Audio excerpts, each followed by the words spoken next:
Election commission इंतखाबात की तारीख दे और शेड्यूल जारी करे। पाकिस्तान पीपल्स पार्टी का इलेक्शन कमीशन से मुतालबा सामने आ गया। हमने अपना मौक़िफ़ इलेक्शन कमीशन के सामने रख दिया है। आइन असेंबली तहरीर होने के बाद इंतखाबात का तायुन करता है। आइन में 90 रोज में इंतखाबात होने की तरजीह है।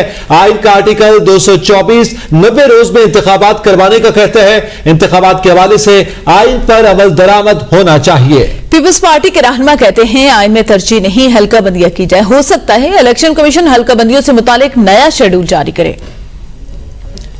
कि पाकिस्तान पीपल्स पार्टी ये चाहती है कि इलेक्शन कमीशन ऑफ पाकिस्तान नए इलेक्शन की डेट दे और उसके लिए शेड्यूल दे कि कौम में बहुत इज़्तिराब है, बेचैनी है और उसके लिए बहुत ज़रूरी है कि नए इंतखाबात के लिए डेट दी जाए और उसका शेड्यूल दिया जाए कि जब असेंबली डिज़ोल्व हो जाएगी तो उस 224 में जो मुद्दत दी गई है उस मुद्दत के अंदर इंतखाबात होने चाहिए।